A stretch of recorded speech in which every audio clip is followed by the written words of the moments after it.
பத்திரிகை நண்பர்களுக்கு வணக்கம். நான் இந்த அளவுக்கு எதிர்பார்த்து நடிக்கல ஜீப்ரால. ஒவ்வொரு நாளும் வந்து பாசிட்டிவ் ரிவ்யூஸ் வந்துகிட்டே இருக்கு. அதுல ஃபர்ஸ்ட் எங்க ஊர்க்காரங்க தான், கோயம்புத்தூர் டிஸ்ட்ரிபியூட்டர்ஸ். பொதுவாக ஒரு படம் எப்படி இருக்குன்னு டிஸ்ட்ரிபியூட்டர் கிட்ட மட்டும் நான் கேட்கவே மாட்டேன். இருக்கு அப்படின்னு ஒரு இழுப்பாங்க. எவ்வளவு லாபம் வந்தாலும் அது ஒரு பத்தாத மாதிரியே ஒரு விஷயம் சொல்லுவாங்க. ஆனா இவங்க வந்தோன்னே வந்து கை கொடுத்து படம் சூப்பரா போயிட்டு இருக்கு அப்படின்றாங்க. அதுதான் வந்து ரொம்ப சந்தோஷம். இங்க வந்ததுக்கு அப்புறம் நம்ம ப்ரொடியூசர் பாலா சார், நேற்று டெல்லியில் ஹவுஸ்ஃபுல் சார் அப்படின்னு. ஹிந்தி டப்பிங் ரிலீஸ் பண்ணிட்டீங்களா? இல்லை சார், தெலுங்கு ஹவுஸ்ஃபுல் சார் அப்படின்னு. என்னடா அது நியூஸுக்கு இப்படி அள்ளிட்டு வந்துட்டு இருக்கு அப்படின்னா, சரி சார் எவ்வளவு ஸ்கிரீன்ஸ் போட்டிருக்கீங்க அப்படின்னா 1000 ஸ்கிரீன் போட்டிருக்காங்களாமா இந்த படம். பெரிய விஷயங்க. இங்க என்னுடைய அன்பு தம்பி சத்யதேவ நான் வருக வருகன்னு வரவே இருக்கிறேன். ஏன்னா அப்படி ஒரு டெடிகேட்டடான ஆக்டர் இங்க வந்து பேசினாரு. தமிழ் சரியா தெரியாது, கொஞ்சம் அட்ஜஸ்ட் பண்ணிங்க அப்படின்னு. என்ன எவ்வளவு வருஷமா தெலுங்கு அட்ஜஸ்ட் பண்ணிட்டு இருக்கு. 15 வருஷமா 2008 இருந்து நடிச்சிட்டு இருக்கிற தெலுங்குல போனோன்னா நீங்க பார்த்துருப்பீங்க அந்தரைக்கு நமஸ்காரம். அதோட கட் பண்ணா அதுக்கப்புறம் வந்து இங்கிலீஷ் வேற அறகுறை. இதை வச்சுட்டு எதையோ பேசி ஒவ்வொரு தடவையும் நெக்ஸ்ட் பிக்చర్లో యాక్ట్ చేసినప్పుడు నేను జరూరుగా కన్ఫర్మ్గా తెలుగులో మాట్లాడతాను. இப்படியே 15 வருஷமே சொல்லிட்டு பேசுறது இல்லை. அதுல என்னன்னா, நான் கொஞ்சம் ஒரு மெத்தனமான நடிகர். அதுல இன்னொரு என்ன கம்ஃபர்ட்னா, இந்த ப்ராம்ப்டிங்ல நடிச்சு பழகிட்டோம்னு வச்சுங்களேன், ஒரு மொழி ஈஸியா கத்துக்க மாட்டோம். நம்மளுக்கு ஒரு கான்பிடன்ஸ் வந்துடும். ப்ராம்ப்டிங்ல அடிச்சு விட்டுலாங்க, அப்புறம் பாத்துக்கலாம் அப்படிங்கிறது. யாரோ ஒருத்தர் டப்பிங் பேச போறாங்கல்ல, அவங்க பாடு படத்துக்கு ஆச்சு அப்படின்ட்டு. ஆனா முதல் தடவையா வந்து ஈஸ்வர் என்னை கம்பல் பண்ணி இந்த படத்துக்கு டப்பிங் பேச வச்சுட்டாரு. ஒரு படம் பேசியிருக்கிறேன், நானியோட சிஸ்டர் டைரக்ட் பண்ண ஆந்தாலஜி மீட் கியூட் அப்படின்னு ஒரு படம்.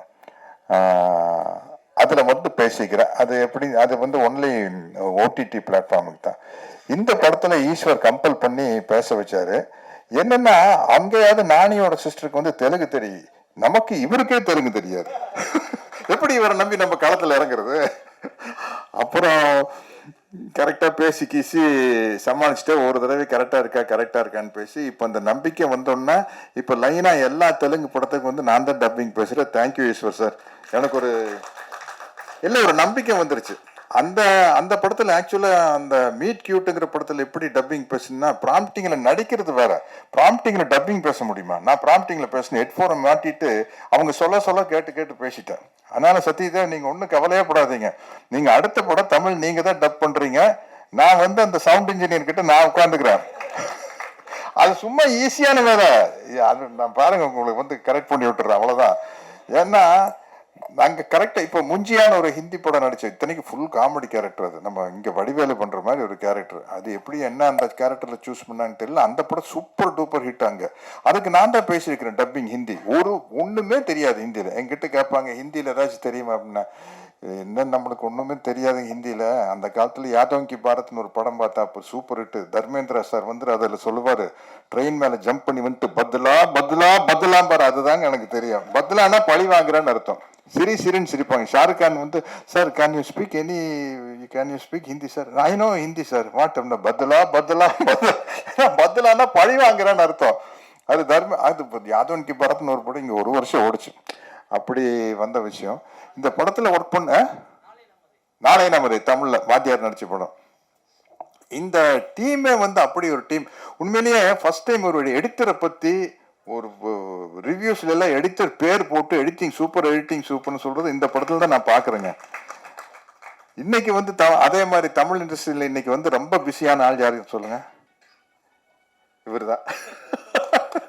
ஏன்னா பேன் இண்டியா படம் வர ஆரம்பிச்சதுக்கு அப்புறம் நான் கேட்ட அவர்கிட்ட, சார் இப்ப அனைவரும் நீங்க தான் சூப்பர் பிஸியா இருப்பீங்க சார், நீங்க தமிழ் மட்டும் தான் தெரியுமா, வேற லாங்குவேஜ் தெரியுமா? தெரியாமையா பண்ணிருக்கீங்க. அது போல ஏன்னா எல்லா லாங்குவேஜுக்கு நம்ம பேசிடலாம். இந்த அளவுக்கு எனக்கு இங்க எல்லாரும் வந்து நம்ம ஆளுங்க. அதனால வந்து பாலா சார் வந்து இதுக்கு போட்ட எஃபர்ட், அந்த பாலா சாருடைய தைரியம், இந்த ஸ்கிரிப்ட் மேல வச்சு தைரியம். சத்தியமா சொல்றேன், சத்தியத்தில் எனக்கு நம்பிக்கை இல்லை, சாரி, உண்மையா சொல்றேன். ஏன்னா அது வேற, ஆஹா நாத்திகன் சத்யராஜ் சத்தியமாக என்று சொல்லிவிட்டார் அப்படின்ட்டு, அது வேண்டாம். உண்மையிலேயே பாலா சார் வந்து நீங்க ஒரு பெரிய எக்ஸாம்பிளா வச்சுக்கோங்க ப்ரொடியூசர்ஸ் எல்லாம். ஏன்னா வந்து தயவு செய்து ஒரு படம் பண்ணையில ஸ்கிரிப்டை படிங்க படிங்க படிங்க படிச்சு பார்த்து இது பெரிய அலசி ஆராய்ஞ்சு அப்புறம் இறங்குங்க. தயவு செய்து அறகுறையா வந்து படம் எடுக்கிறேன்னு வந்துடாதீங்க. ஏதோ ஒரு படம் எடுக்கணுமேனு வந்துடாதீங்க. கொஞ்சம் அதுல ஏன்னா மற்றவங்க எல்லாம் காசை வாங்குறவங்க, நீங்க ஒரு ஆள் தான் காசை போடுறவங்க. அது என்ன மாதிரி கேரக்டர் ஆர்டிஸ்டுக்கு இன்னும் ஜாலி. நம்ம ஒரு 10 படம் நடிக்கிறோம், அட போகிட்டே 2 படம் போனாலும் ஓகே வந்தாலும் ஓகே அப்படி இருப்போம். ஆனா ப்ரொடியூசர் வந்து இந்த அளவுக்கு டெடிக்கேட்டடா இருந்தா தான் ஜெயிக்க முடியும். அந்த அளவுக்கு எஃபர்ட் போட்டு பண்ணியிருக்காரு பாருங்க. அப்புறம் நம்ம மறுபடியும் சொல்லணும், சத்யதேவ் பத்தி தான் சொல்றேன். அவர் சொல்றாங்க பாருங்க, இந்த படத்துக்கு எந்த அளவுக்கு ப்ரமோட் பண்ணாருன்னு பாலா சார் தான் சொல்லியிருக்காரு. நான் உண்மையிலேயே சொல்றேன், நீங்க நம்ப மாட்டீங்க. நான் தியேட்டர்ல போய் படமே அமைதிப்படை படத்தை நான் இது வரைக்கும் தியேட்டர்ல பார்த்தது இல்லைங்க. உண்மையிலேயே பார்த்தது இல்லை. பார்த்துட்டு வந்து படம் சூப்பரா இருக்குன்னு சொல்லுவாங்க, அதை அவ்வளவுதான். வால்டர் வெற்றி வேலை பார்த்தது இல்லை. நான் நடிச்ச பெரிய பெரிய படம் நான் தியேட்டருக்கே போய் பார்க்கறது இல்லை. ஏன்னா எனக்கு என்னமோ அதுல டென்ஷனே இருக்கிறது இல்லை. நல்லா இருந்தா ஓட போகுதுப்பா அப்படின்ட்டு. ஒரு தடவை மிஸ்டர் பாரத் ரெடி ஆகிட்டு, துளசி அண்ணன் தானே அதுக்கு PR. Mister Bharat mister Bharat படம் ரிலீஸ் ஆயிடுச்சு. நான் ஏவிஎம் கார்டன் தியேட்டர்ல விடிஞ்சா கல்யாண படம் டப்பிங் தியேட்டர் பேசிட்டு இருக்கிறேன். திடீர்னு ரஜினி சார் வந்துட்டார். சார் சார் சார் வாங்க சார் அப்படின்னு. சத்யராஜ் எப்படி படம் நீங்க தியேட்டர்ல பாத்தீங்களா மிஸ்டர் பாரத், இப்படியா அப்படியா எப்படி எப்படி எப்படி எப்படி சார்? நான் ஒன்றும் விசாரிக்கல சார். ஏன்னா உங்களுக்கு டென்ஷனா இருக்காத ஒரு படம் ரிலீஸ் ஆகல? இல்லை சார், நடிச்சிட்டோம், நல்லா ஓடிச்சுன்னா 10 ப்ரொடியூசர் வரப்போறாங்க, நல்லா ஓடலன்னா ஒரு மாசத்துக்கு நம்ம வீட்டு பக்கம் ஆள் இருக்காது, அவ்வளவுதானே சார் அப்படின்னு. எப்படி இவ்வளவு கூலா இருக்கீங்க அப்படின்னாங்க அப்படின்னு கேட்டாரு. அது மாதிரி பெரிய ஒரு டென்ஷன் ஆகிக்கிற பார்ட்டி இல்லை. பட் ஆக்சுவலா ஒரு ஹீரோன்னு உங்களை மாதிரி தான் இருக்கணும். இந்த மாதிரி டாலி தனஞ்சயன் அவர் வரல.